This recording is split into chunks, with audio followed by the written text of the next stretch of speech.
He's the former NFL quarterback. He's Ryan Leaf back here in the Man Cave. This is your first visit to this Man Cave. Yes, it is. It's special. How would you describe this for somebody who is listening on radio? This Man Cave. If you enjoy sports in any degree, it is heaven. That's a good way to put it. They walked me through this way, so I got to see this part. Then they brought me out the back end where I walked onto the football field first. Yeah. Saw the little weight room. Yeah.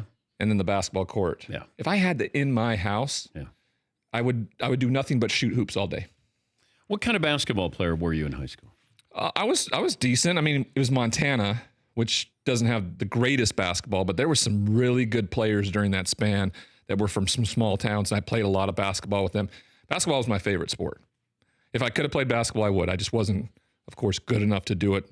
I got an opportunity to walk on as a freshman at Washington State, and of course, Coach Price just was like, you could make a living out of this football thing if we really put effort into it, and he convinced me. But that was part of the recruiting process, right? When I went and did my recruiting, it was viable that I got the chance to play basketball as well. But we've talked about this. I always wondered if you truly loved football, because I didn't get the feeling that it was the most important thing to you, whereas, and you're always compared to Peyton Manning. For Peyton, it was his life. Right. Like, he loved it. I didn't think you loved football. I think I loved what came with it. Okay. Yeah. But for the longest time, before it became something bigger than me, I loved it. I mean, I would spend hours in the film room with Coach Price. I would be on the football field. I loved to practice. I just hated going into work because of what the constant criticism, the back and forth with my teammates. And I really didn't think that money was going to change me. But when I got all that money, I just was like, I got everything I need. And I want to do this other cool stuff. What was it like, that first check that you got, signing bonus? Well, I was angry as hell because so many taxes were taken out of it.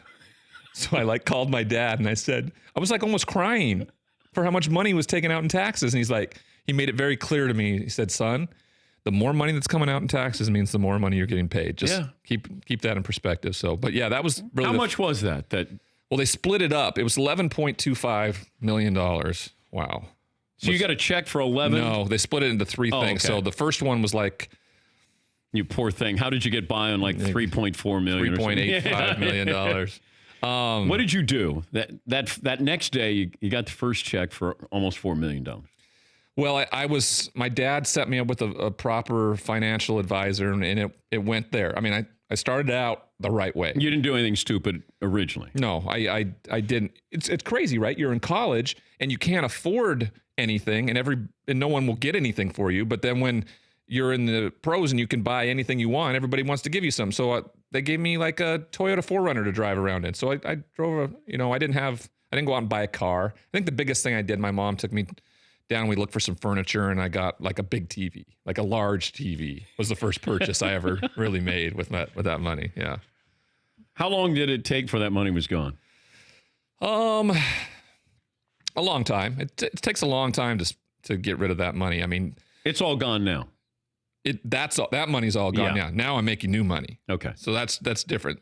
But yes, that was the hardest part. Even when I walked out of prison, the last thing I held on to was the idea that I was broke for other people. I still wanted people to believe that I had money. That made me more important. Even if I was this drug addict and felon and all of these things, being rich was still what made me powerful and important. But in your mind, you don't want to tell somebody you're flat broke walking out of prison. No, but I did.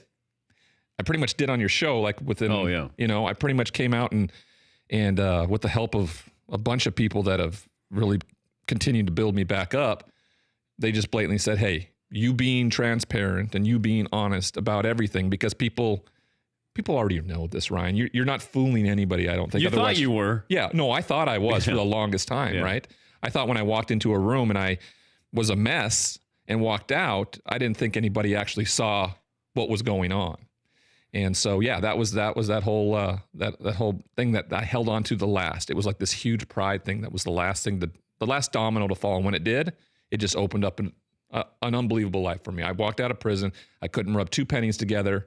I wouldn't have been able to go into treatment if it weren't for the NFL and their programs. And that's where it started. And you have benefits through the NFL? Yeah. You played long enough Yeah, I'm a vested veteran. And that's what, 3 years? You get 5 years of health insurance after you retire, but the true benefits, I think, are what the NFL Legends community does, which I'm a part of now, and how we help former players with the trust, with the NFLPA. The biggest thing for me is like the counseling benefits, right? I go to counseling, 52 times a year, once a week. And that's expensive. But the NFL, we have benefits that pay for that, for the mental health side of things. Works with couple counseling. It works for our prescription medication when we're getting older. The biggest thing for me, of course, and the one that I want changed is... But I'm also thinking, knowing you and having been around you and seeing you when you were somebody, something, at least in our minds, and then you were at your lowest, do you get that cocky, that confidence back that you were kind of like where you were when you were with the Chargers, or, where you're the big man on campus there? Because now you got some notoriety. People are, offering you jobs, and now it feels like you made it through there. And is there that risk of becoming the old Ryan Leaf? Yes, there is. There's always that risk, because the ego was a huge part of what took me down that path. But what I've done differently is that I've become part of a program, and I've surrounded myself with different people who hold me accountable, who I've asked to hold me accountable. And I think that's the best word there is in the English language, because it's what your part is in all this. And also, I know that none of this can be about me ever again. Like, it can't be about me. Even though I may be doing something where people stand up and clap sometimes, if I go speak at an event and they're applauding me, that really has nothing to do with me. It has to do with somebody in the audience who may need that.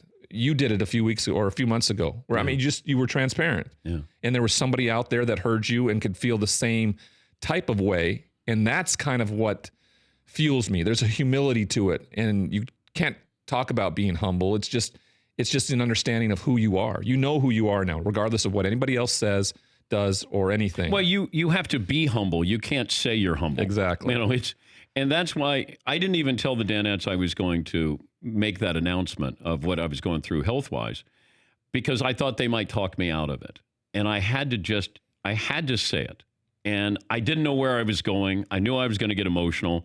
But as my wife said, if you can help one person being honest and letting them know, because, I wanted to hide it. And then I didn't know if I was hiding it. And then in your mind, you're going, God, everybody can see this. The craziest and the best thing about what has happened with my relationship with you and this show is exactly what you just said and what your wife said, is that when I've come on your show, people have reached out and either asked for help or talked to me about how it inspired them to change in a positive way. And that's exactly what you talked about. One person. It may be one person. Yeah. And it's continued, Dan. I mean, to this day, I still get direct messages in my Twitter account or anything else talking about, we love your appearances on Dan Patrick's show. I went and sought out help after I heard. I mean, that's what it's done for me.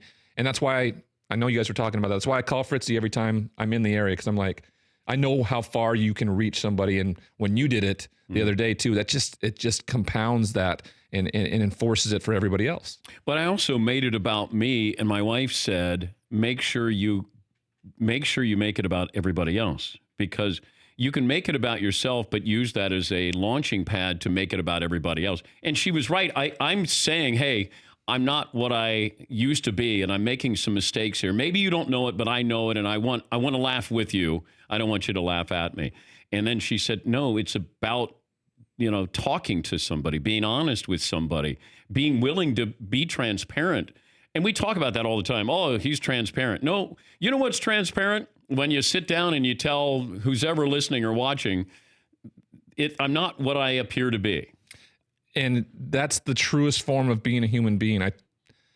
We are all flawed human beings when we're just trying to be better every single day.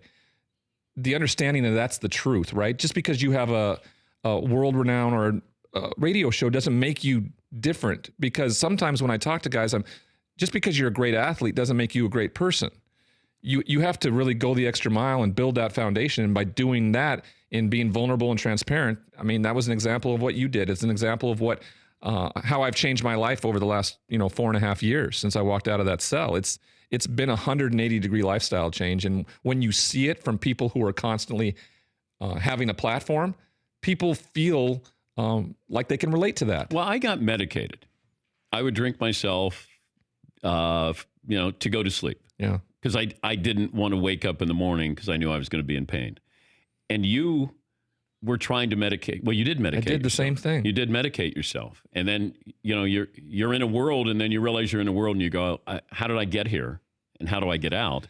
I obviously didn't have the depths that you had where you went to prison and, you broke into somebody's house to steal opioids. Right. I mean, I didn't utilize alcohol in that way. I found another way, which was opioids, right? What was that first? How did that feel that first time, or did you feel it? The first time I was ever introduced to it was after surgery, and it. See, I don't even take them. I had my knee replaced. I refused to do it. I won't do it anymore. I was so afraid. We just had this incident I was talking to you about on Monday. I was playing in Mariano Rivera's golf tournament and playing great through 8 holes, and all of a sudden I'm just like keel over on the golf course. They put me in an ambulance and take me to the hospital here in White Plains, New York. And what it turns out is I had a hernia, and it like literally my guts were coming out. And they came in and said, "Hey, can we do something for the pain?" And the biggest thing for transparency and vulnerability is when you look at a doctor and you tell them, "Doc, I'm a drug addict. I can't have any pain medication, all right?" And they are fully aware. They don't hear it that often, but when you're honest with them, and then I got sent home after the CT scan, and got sent home with ibuprofen, and that's my lifestyle now, and that's okay. Because there's a part of you that goes, man, this hurts, and it'd be nice to have that feeling again. It's just, I know why I use it, and I can tolerate pain, right? When I was in college, bones had to be coming out of my body to take me off the football field, right? So I can deal with pain. Yeah. The reason I would take that is because I'd want to feel different. I would want to feel something like you talked about. I don't want to feel this way, so I'm going to. Did you want to disappear? Yes. Okay. Yeah, I wanted no one to see me. I didn't want to deal with anybody. The isolation is what I was searching for. And that's what I would do every night. I would go downstairs and I'd drink by myself. No, it makes complete sense, right? I mean, I consider all of it. It doesn't make sense when you look back upon it. You're like, what are you doing? Right, now that I live in this world, well, right? I'm talking about me. Like I distanced myself. If my family wanted to see me after 7 o'clock, they came downstairs. I had opportunities to spend time with family or go on a date or something like that. And I wanted this. I wanted the distance from it all. Yeah. And it makes sense to me, having lived it and dealing and having worked in this field and dealing with it on a daily basis now. Let's take a break. We'll come back with Ryan. I want to talk some football with you. We'll continue with Ryan Leaf. We'll do so after this here on the Dan Patrick Show. Ryan Leaf is staying with us, former NFL quarterback. What is Kyler Murray learning right now? Well, he's not having to learn too much, because this is the best thing that could have happened to him as a rookie quarterback coming out of college. You're going to step into something that you've done the entirety of your pretty much young adult life, playing quarterback. But they're altering the system now in the NFL. Cliff talks like that. This isn't similar to Oklahoma of what he ran there. Yeah, Oklahoma? It's similar to Kyler. It's similar to what they did at Oklahoma with Kyler. I think they talk a lot more that like this isn't going to look like your Mike Leach air raid offense because they were pupils of his. Yeah, that's all he knows. Cliff Kingsbury, that's what he was trained in. That's how he taught it in college. It's going to look very similar. So I'm interested to see how that adaptation looks in the NFL. I really am, especially with Graham Harrell at USC now too. There's going to be a shift of a hybrid of what Mike Leach does, or it's going to be these disciples of Mike Leach flat out in the NFL looking that way. What's your biggest issue with Kyler Murray? I would say his height. I mean, I'm just being. But does that matter? I think it matters. I think it matters. If you don't got the right offensive linemen that give you space to throw or give you passing windows. lanes. Yeah, I think it matters. But with what they do and how they space the football field. It's different in college and how your linemen are spaced, because he did have windows. They're going to be much tighter splits. But we're seeing Baker Mayfield. We're seeing, obviously Drew Brees, and we thought he was the anomaly. Russell Wilson. We're seeing these what we consider undersized quarterbacks, but it feels like that ability to extend a play and be able to use your legs not necessarily going up the field, but extending the play, to the right or left. Is that the future of the sport at that position? I think so. I think the reason we're seeing so much more success is because of their ability to make plays outside the pocket. Even Jared Goff's able to do a version of that by play action and really setting his feet and throwing. It's all about what you're able to do when you set your feet to throw, regardless of where you're at on the football field, where you're moving in the pocket or where you're outside. But the guys that are still winning championships right now, right, are guys that are pretty much set in that pocket, move kind of within it. But I do think we're moving that way. Though, if I put Baker Mayfield with Bill Belichick, if I put Brady on the Browns and Baker Mayfield with the Patriots, how big a difference does that make? With Baker with the Patriots, would they still be the favorite to win the Super Bowl? No. Would the Browns be viewed as a absolute playoff team? Yes, they would. This is Tom Brady we're talking about, right? I've said this before. I think if would the Browns be better than the Patriots if you switch those two quarterbacks? Maybe. I don't want to take away too much. What if I switch coaches and quarterbacks? Cleveland would be playing in the Super Bowl next year. Right? I mean, you don't have to define, like, if one had the other, they wouldn't be any good. What they were able to accomplish as a team, the New England Patriots, Tom Brady and Bill Belichick. I've said this before. If Tom Brady gets drafted in the 6th round by somebody else, I don't, and this is not a knock on Tom Brady at all, but I just don't think Tom Brady's as Tom Brady. They complement each other in a way. But doesn't it? You had more ability than Tom Brady. Well, I think a lot of people did. Yeah, but like, there's something about that position. There's intangibles. There's nuance to it. It's not just he can throw it. He's got a gun. He's unbelievable. And it's Aaron Rodgers might be the greatest talent at quarterback. Play there. Michael Vick or Randall Cunningham, but that doesn't always translate into ultimate success. No, it doesn't. It's about what you do from Sunday to Sunday. It really is. And now we're seeing how it's done through the nutrition side of things, the training, the studying. That's the best piece of advice I can give to a rookie quarterback when they walk in, being a top pick. You find a guy in that locker room that's played 10 years. You ask him how he's done it, and then you follow his advice verbatim. But can Daniel Jones do that with Eli Manning with the Giants?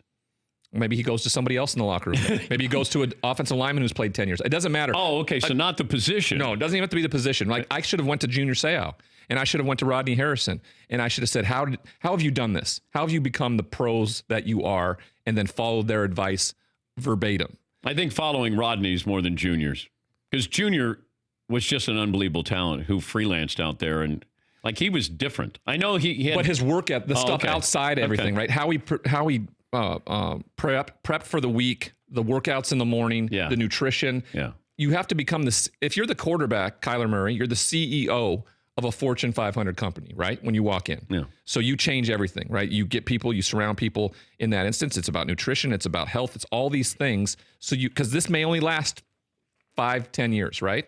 We think it's going to last forever. For whatever reason in my mind, I just thought I'd probably play football forever.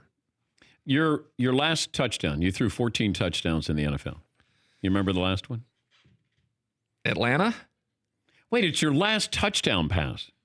I know. I didn't think it was going to be my last. Well, right? Let me tell you. But it was. I'll tell you my first. I don't know what my last one was. It was with Dallas. And it was either against Atlanta. I think it was against Atlanta. Okay. But my first one was against Buffalo. The 4 quarterbacks I beat, I only won 4 games. I only won 4 in my entire career. Only 4. But I beat Steve McNair.